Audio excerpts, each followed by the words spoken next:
ETF index mutual funds నేర్చుకుని stock మార్కెట్లో రాణించాలనుకుంటున్నారా? వెంటనే ఈ నెంబర్కి కాల్ చేయండి.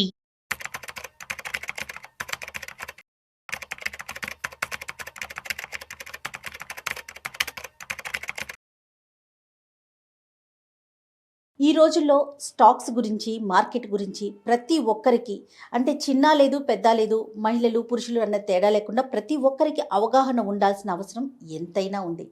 ఇలాంటి అవగాహన కోసం మన స్టాక్ మార్కెట్ అనలిస్ట్ సుందర్రామరెడ్డి గారు ఈరోజు నాతో పాటుగా ఉన్నారు. ప్రతి మార్కెట్లో జరుగుతున్న ప్రతి అంశాన్ని టచ్ చేద్దాం, ప్రతి విషయం గురించి పూర్తి పరిజ్ఞానాన్ని ఆయన నుంచి అందుకునే ప్రయత్నం చేద్దాం. నమస్తే సుందర్రామరెడ్డి గారు. అంటే స్టాక్ మార్కెట్ అనగానే ఒక సెక్షన్కే పరిమితం అయిపోవటం, కొంతమంది దాంట్లో ఎవరైతే ఇన్వెస్ట్ చేస్తారో వాళ్ళే చూసుకోవటం, ఇలాంటి పద్ధతి ముఖ్యంగా మన కల్చర్లో కొనసాగుతుంది. కానీ ప్రజెంట్ మారుతున్న ట్రెండ్ ప్రకారం ప్రతి ఒక్కరికి అవగాహన అవసరం అండి. ఈ ఫీల్డ్ ఆ ఫీల్డ్ అని లేదు, ఇంట్లో ఉంటున్నామా బయట ఉంటున్నామా అని లేదు, మన చుట్టూ ఏం జరుగుతోంది, మార్కెట్లో ఎలాంటి మార్పులు వస్తున్నాయి, ఏ కంపెనీ పైకి వెళ్తుంది, ఏ కంపెనీ కిందకి వస్తుంది, మనం ఎక్కడ దాచుకోవాలి, ఎక్కడ ఖర్చు పెట్టాలి, ఇలాంటి పూర్తి వివరాలు మీలాంటి ఎక్స్పర్ట్స్ సలహాలు కనుక మనం అందించగలిగితే ఎంతో మందికి ఉపయోగకరంగా ఉంటుందండి. మొట్టమొదటి నాకున్న ఒక చిన్న అనుమానం మీ ముందు పెడతాను. ప్రతి ఒక్కరికి సొంతింటి కళ ఉంటుంది. ఎట్టి పరిస్థితుల్లో మనం ఏదైనా చేసి సొంతిల్లు ఉంటే చాలు, పచ్చడి తిని బతకొచ్చు అనే నానుడి మనం అందరం సహజంగా వింటూ ఉంటాం. ఈ సొంతింటి కళని తక్కువ జీతం, ఫర్ ఎగ్జాంపుల్ ఒక 25,000 జీతం వస్తుంది, లేదా ఒక 30,000 జీతం వస్తుంది అనుకున్నాం. వారు సొంతింటి కళ నెరవేర్చుకోవాలనుకోండి, ఎలా ప్లాన్ చేసుకోవాలి సుందర్రామరెడ్డి గారు? రైట్. సో ఒకప్పుడు అంటే ఒక 30-40 ఇయర్స్ బ్యాక్ ఇప్పుడున్నంత ఇన్కమ్ లేదు, ఇప్పుడున్నంత రేట్లు కూడా లేదు. అప్పట్లో ఇల్లు కొనటం చాలా ఈజీ. శాలరీ తక్కువ ఉన్నా సరే మన పేరెంట్స్ కనుక చూసుకుంటే, మన తాతలు కనుక చూసుకుంటే తక్కువ ఇన్కమ్ తోటే సొసైటీ అంతా కూడా అందరికీ తక్కువ ఇన్కమ్ ఉండేవాళ్ళు అప్పట్లో. అండ్ అందరిలో ఈక్వలెంట్గా సర్వైవ్ అయ్యేవాళ్ళు అప్పట్లో. అందుకని ఇల్లు కూడా తక్కువ రేటుకే వచ్చాయి. ఈ మోడర్న్ పద్ధతిలో ఏమైందంటే డిఫరెన్స్ పెరిగిపోయింది అనమాట. ఐటీ జాబులు చేసే వాళ్ళకేమో హయ్యర్ శాలరీస్, అంటే వేరే ప్రొఫెషన్ చేసే వాళ్ళకేమో తక్కువ శాలరీ, డిఫరెన్స్ ఎక్కువైపోయింది. అందుకని సొసైటీలో ఏంటంటే ఇప్పుడు ఆ హయ్యర్ శాలరీ వాళ్ళ కోసం అన్నట్టు వాళ్ళ దృష్టిలో పెట్టుకొని రియల్ ఎస్టేట్ రేట్స్ అన్ని పెరిగిపోయినాయి. అందుకని చిన్నోళ్ళకి అందుబాటులో రేట్లు ఉన్నాయా ఈ 2026లో అంటే ఖచ్చితంగా లేదు. ఇవాళ రేపట్లో సిటీలో, పర్టికులర్ హైదరాబాద్ లాంటి మెట్రో సిటీస్లో ఇల్లు కొనాలంటే ఒక సింగిల్ బెడ్రూమ్ రఫ్గా అరౌండ్ 30 to 40 lakh అవుతుందండి. అవునండి, లొకేషన్ బట్టి మారచ్చు. ఓకే, అందుకని కరెంట్ మోడర్న్ ఏరియాలో ఎవరైనా సరే 25,000 30,000 సంపాదించుకునే వాళ్ళు ఇల్లు కొనాలి అనుకుంటే కనుక అది కల్లాగా ఉండాల్సిన అవసరం ఏం లేదు. ప్లాన్ చేసుకుంటే ఆ ప్లానింగ్ ఏంటంటే, మీరు ఏదైనా కొనాలి అనుకున్నారనుకోండి, సపోజ్ ఒక 20 years 30 years అలా ప్లాన్ చేసుకోవాల్సి ఉంటుంది. ఎందుకంటే రెంటే, సింగిల్ బెడ్రూమ్ రెంటే 10 నుంచి 15,000 నడుస్తుంది. మీ శాలరీ మొత్తం కలిపి 30,000 ఉంది కదా. అందుకని అన్ని ఖర్చులు పోను మీకు ఎంత మిగులుతున్నాయి, అన్ని ఖర్చులు పోను. సపోజ్ ఒక సింగిల్ బెడ్రూమ్లోనో లేకపోతే సింగిల్ రూమ్లోనో అడ్జస్ట్ అవుతున్నారు అనుకోండి, మంత్లీ ఒక 5,000 10,000 సేవ్ అవుతుంది. ఒక 5,000 సేవ్ అవుతుంది అనుకుందాం, ఖర్చులన్నీ పోను. ఈ 5,000 రూపాయలని మనం జాగ్రత్తగా మార్కెట్లో కనుక ఇన్వెస్ట్ చేసుకుంటే, అంటే ఒక 20 years టైం కనుక ఇస్తే, 20 years 25 years కనుక టైం ఇచ్చారనుకోండి, రిటైర్మెంట్ కల్లా లేదా వాళ్ళ అబ్బాయిలు పెద్ద కల్లా కనుక డెఫినెట్గా ఇల్లు కొనుక్కునే ప్లానింగ్ వస్తుంది. ఓకే, కానీ ఆలోచన ఎలా ఉంటుందంటే సుందర్రామరెడ్డి గారు, వన్స్ మనము ఒక 25,000 మనకు ఒక జీతం వస్తుందా, లేదా ఒక 30,000 వస్తుందా, ఇమీడియట్గా ఒక 2 years తర్వాత సొంత ఇంట్లోకి వెళ్ళిపోవాలి. అప్పు చేసైనా సరే ఏదో ఒకటి ముందు మొత్తంలో కొంత కట్టేసి ఇన్స్టాల్మెంట్కి వెళ్ళిపోదాం కదా అని అనిపిస్తుంది. ఈ ఆలోచన రాంగ్ అంటారా మరి? నో, రాంగ్ అనే బదులు ఈ ఆలోచన కూడా రైటే. 30 years బ్యాక్ 20 years బ్యాక్ అప్పట్లో హైదరాబాద్లో Janapriya apartments and Prajay builders ఇల్లు ఉండేవాళ్ళు. 1,50,000కి మనకి సింగిల్ బెడ్రూమ్లు అమ్మేవాళ్ళు. శాలరీ అప్పట్లో 5,000 వచ్చినా 7,000 వచ్చినా అందులో ఒక 2-3,000 రూపాయలు కటింగ్ పెట్టుకొని ఇల్లు కొనేవాళ్ళు. అప్పుడు లైఫ్ స్టైల్గా సరిపోయింది. బట్ 2026లో అలాంటి లేవు. ఇప్పుడు 2 లక్షలకు వచ్చి ఇల్లు లేవు కదా, 30 lakh అయిపోయింది ఇప్పుడు. ఇంకా అందుకని ఆ 30 lakh చాలా ఎక్కువ అనమాట ఇప్పుడు. అందుకని మీకు నెలకి 30,000 వస్తుందంటే అసలు ముందు మీ ఫ్యామిలీ మొత్తం మీద సేవింగ్స్ ఎంత ఉన్నాయి దాని మీద ఫోకస్ చేయండి.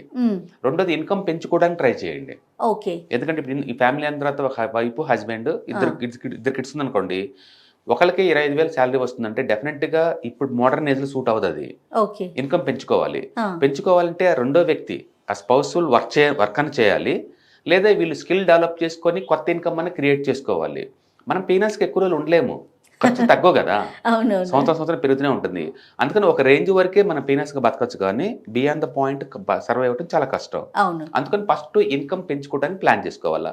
అందుకని స్కిల్ డెవలప్మెంట్ చేసుకోండి, లేదా ఇంట్లో ఎవరైనా అడల్ట్స్ ఖాళీగా ఉంటుంటే వాళ్ళు ఇన్కమ్ జనరేషన్ ప్లాన్ చేసుకోండి. సపోజ్ 2 అడల్ట్స్ ఉందనుకున్నారనుకోండి, ఒక retail showroom like DMart, Reliance, trends లాంటివి చూసుకున్నా తక్కువ అంటే 15,000 ఇస్తారు. అప్పుడు 30 నుంచి 35,000 దాకా వస్తాయి ఇద్దరు వర్క్ చేస్తున్న వాళ్ళు. సింగిల్ రూమ్ లో కనుక ఉన్న ఫ్యామిలీ వాళ్ళు అప్పుడు రెంట్కి ఒక 5,000 7,000 పోయినా ఒక 10,000 సేవ్ చేయొచ్చు. అందుకని ఎవరైనా సరే ఒక 10,000 పర్ మంత్ సేవ్ చేసే కెపాసిటీ కనుక ఉంది అంటే డెఫినెట్ గా they are eligible to get the house అనమాట, లాంగ్ టర్మ్ పాయింట్ ఆఫ్ లో. అయితే ఇప్పుడే మీరు ఇనిషియల్ మార్జిన్ కింద ఎంతకంత అమౌంట్ కట్టి బ్యాంక్ లో లోన్ తీసుకుని ఇల్లు కొన్నారు అనుకుందాం, సినారీ నెంబర్ 1.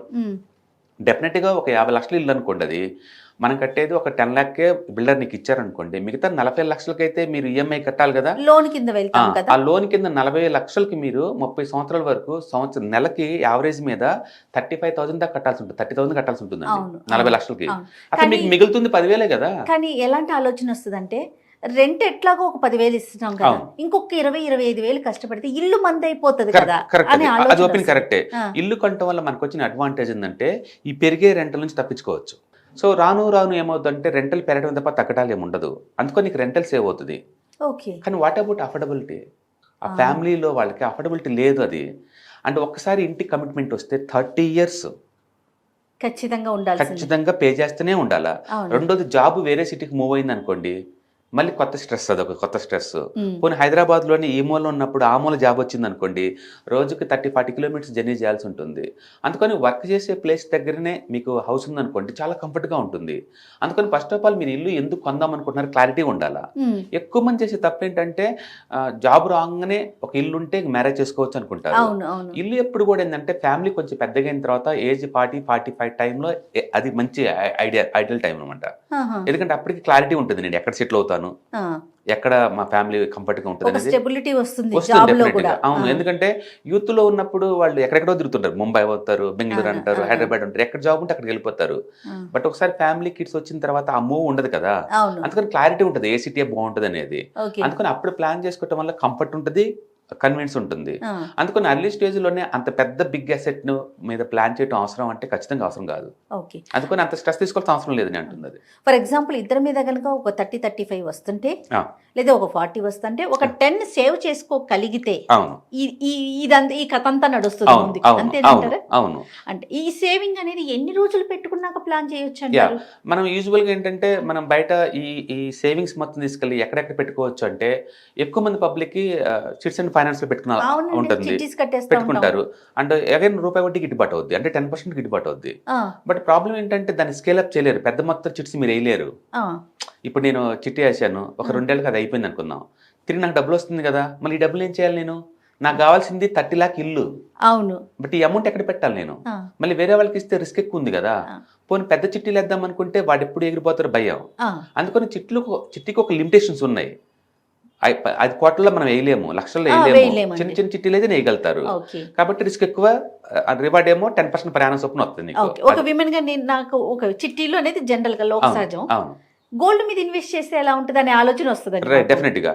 అప్పుడేమోది నీకు మిగులుతుంది నెలకి 10,000 కదా, నెలకి 10,000 చొప్పున మనం ఏదైనా గోల్డ్ స్కీమ్ లో జాయిన్ అయినాం అనుకోండి, మీకు యావరేజ్ మీద అది కూడా 10-12% గిట్టుబాటు అవుద్ది. 10-12%. కానీ ఖచ్చితంగా గోల్డే కొనుక్కోవాలి కదా స్కీమ్ అయిపోయిన తర్వాత. గోల్డే నా టార్గెట్ ఇల్లు కదా, ఓకే, నా టార్గెట్ ఇల్లు అయినప్పుడు గోల్డ్ ఏం చేసుకోవాలి నేను?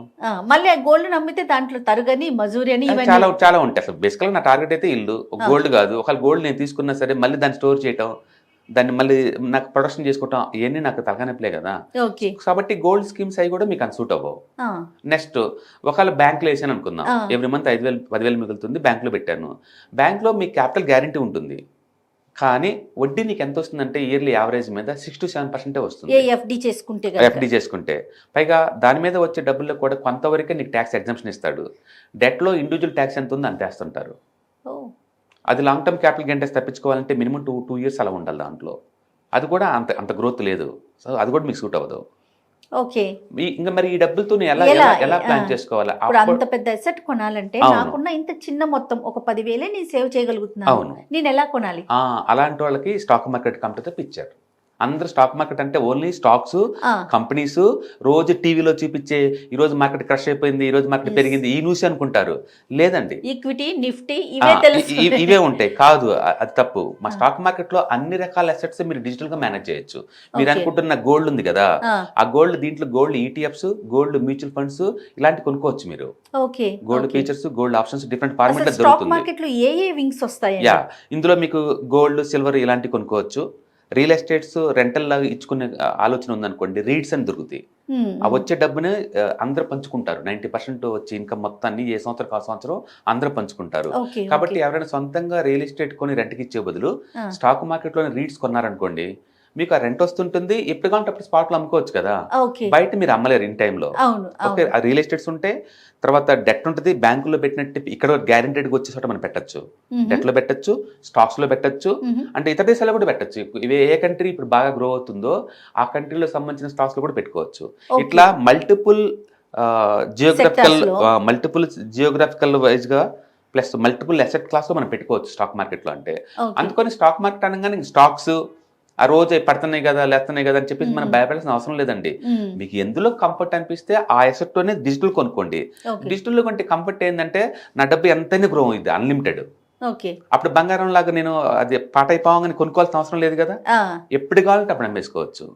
రెండోది రీడ్స్ లాగా ఎవ్రీ మంత్ డబ్బు వస్తూ ఉంటుంది, ఎవ్రీ ఇయర్ మీకు షేర్ చేసుకున్నప్పుడల్లా. అంటే మీకు నిరంతర క్యాష్ ఫ్లో ఉంటుంది. అందుకని స్టాక్ మార్కెట్ లో పెట్టడం వల్ల అడ్వాంటేజ్ ఏంటంటే మనీ అన్లిమిటెడ్ ఎంతైనా ఉంచుకోవచ్చు, లీగల్ సెక్యూర్, లిక్విడిటీ అన్లిమిటెడ్. నాకు ఎప్పుడు కావాలంటే అప్పుడు సెలబట్టి నొక్కేస్తాను. మాక్సిమం విత్ ఇన్ 24 hours ఏ డబ్బు బ్యాక్ వస్తుంది నీకు. స్టాక్స్ అయితే స్పాట్ లో వచ్చేస్తాయి డబ్బు. లిక్విడిటీ అన్లిమిటెడ్ ఉంటుంది. పైగా అది లీగల్ వైట్ మనీ. అది లీగల్ వైట్ మనీ. మీరు చెప్పే చిట్టి బ్లాక్ మనీ. అవునండి. రియల్ ఎస్టేట్ పెట్టినా అది బ్లాక్ మనీ. ఇంకా గోల్డ్ ఈ కూడా అంత కంఫర్ట్ ఏం కాదనమాట. అందుకని స్టాక్ మార్కెట్ అనేది ప్రతి ఒక్కళ్ళకి కూడా తెలుసుకొని ఫైనాన్స్ లిటరసీ ఎంతో కొంత పెంచుకొని మీకు ఎందులో అయితే నాలెడ్జ్ ఉందో ఆ నాలెడ్జ్ ఉన్న దాంట్లో పెట్టుకోండి. మీకు గోల్డ్లో నాలెడ్జ్ ఉందా, గోల్డ్ కంఫర్ట్గా ఫీల్ అవుతున్నారా, గోల్డే కొనుక్కోండి స్టాక్ మార్కెట్కి వచ్చేసి. లేదా మీకు రియల్ ఎస్టేట్స్ రెంటల్ ఇన్కమ్ మీద కమాండ్ ఉందా, అదే కొనుక్కోండి ఇక్కడికి వచ్చేసేసి. కొన్ని స్టాక్స్లో నాలెడ్జ్ ఉందా, స్టాక్సే కొనుక్కోండి. లేదా అమెరికాలో ఇన్వెస్ట్ చేద్దాం అనుకుంటున్నారు, ఇండియాలో కూర్చొని అదే పని చేయండి దీంట్లో. అందుకు స్టాక్ మార్కెట్ అనేది డిజిటల్ అసెట్స్ మీరు ప్రతిదీ మేనేజ్ చేయొచ్చు ఇక్కడ. అది మన చేతిలో, మన ఫోన్ లోనే ఉంటుంది. మీ ఫోన్ డిజిటల్ కంఫర్ట్ గా ఉంటుంది. అవును, ఉంటుంది. ఒక తరం నుంచి ఇంకో తరానికి పాస్ చేయడం చాలా ఈజీ. దాన్ని ఎస్టేట్ మేనేజ్మెంట్ అంటారు. ఇప్పుడు మనకు 10 ఎకరాల చోటు ఉంది అనుకోండి, మనమే సిటీ లైఫ్ కి వచ్చేసాము. మన కిడ్స్ ఎక్కడున్నా ఏం తెలుస్తుంది, లీగల్ కాంప్లికేషన్స్ ఏంటి. రేపొద్దున కిడ్స్ వెళ్ళి అమెరికాలో సెటిల్ అయ్యారు, వాళ్ళ ఆస్తులు ఎలా అందిద్దాం అనుకుంటున్నారు. అంటే ఫిజికల్ ఫార్మేట్ లో ఉంటే ఏ ఆస్తిని వాళ్ళకి అందిలేరు. డిజిటల్ గా ఉంటే ఈజీ కదా ట్రాన్స్ఫర్ చేయడం. పైగా వాళ్ళు ఈజీగా మేనేజ్ చేస్తారు వాళ్ళ మొబైల్లో, ఈ క్రెడెన్షియల్స్ వాళ్ళకి ఇస్తే. అందుకని ఆస్తులు ఎప్పుడు కూడా కంఫర్ట్ గా ఉండాలి, కన్వీనియంట్ గా ఉండాలి, లిక్విడిటీ ఉండాలి, ఎప్పుడు కావాలంటే అప్పుడు ఎన్కాష్ చేసుకునేలాగా ఉండాలి, ఫుల్ సేఫ్టీ ఉండాలి. ఈ ఫీచర్స్ మొత్తం స్టాక్ మార్కెట్ లో ఉంటాయి మీకు. అందుకని స్టాక్స్ అనగానే ఓన్లీ కంపెనీసే అని దూరంగా ఉండాల్సిన అవసరం లేదండి. ఇప్పుడు ఇందాక మనం బ్యాక్ వెళ్దామండి. సో 10,000 చొప్పున మనం దేంట్లో పెట్టుకుంటే, ఇప్పుడు మీరు ఒక 5 వింగ్స్ చెప్పారు, ఎందులో పెట్టుకుంటే ఎన్ని సంవత్సరాల తర్వాత సొంత ఇల్లు కొనుక్కోవచ్చు? రైట్. ఇప్పుడు సపోజ్ ఇప్పుడు నాకు స్టాక్ మార్కెట్ జీరో నాలెడ్జ్. టీవీలో చూస్తేనేమో సెన్సెక్స్ పడిపోయింది, నిఫ్టీ పడిపోయింది, అమెరికా ఏదో పడిపోయింది, జపాన్ ఏదో పడిపోయింది, ఇవన్నీ చెప్తున్నారు. చాలా భయపెడుతున్నారు. భయపడే దాని దగ్గర పోయి పెట్టడం అవసరమా? నాకేం తెలిస్తే అందులోనే మేనేజ్ చేసుకోవటం ఈజీ కదా. కానీ నాకు తెలిసిన దాంట్లో చూసుకుంటే లేదు, ఈ చిట్టీలు తప్ప ఏం లేదు, ఈ గోల్డ్ స్కీమ్ తప్ప ఇంకేం లేదు, వేరే వాళ్ళకి ఇస్తే ఎగ్గొట్టిపోతారని భయం. కానీ నా ఇల్లు అట్లీస్ట్ నేను చనిపోయిన నాటికని సొంత ఇల్లు చనిపోవాలి నా స్ట్రాంగ్ డిజైర్ అనమాట అట్లీస్ట్.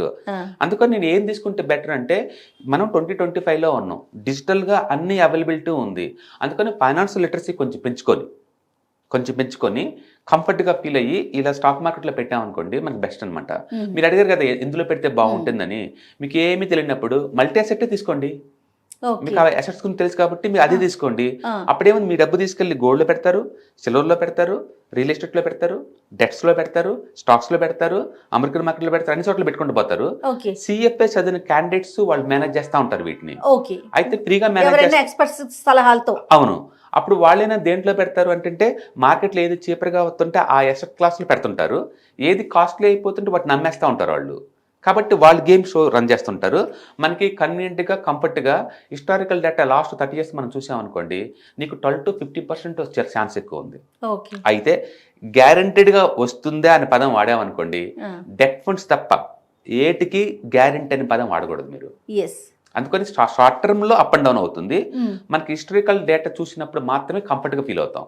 ఓకే. హిస్టారికల్ డేటా ఏం చెప్తుందంటే మీకు యావరేజ్ మీద మల్టీ ఎసెట్ అలొకేషన్ ఫండ్లో కనిపెడితే మీకు యావరేజ్ మీద 12 to 15% వస్తుంది.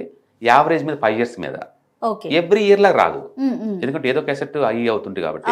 ఇప్పుడు ఎగ్జాంపుల్ లాస్ట్ ఇయర్ మనం చూసాం అనుకోండి, గోల్డ్ లాస్ట్ ఇయర్ 60% మూవ్ అయింది. అవునండి, 60%.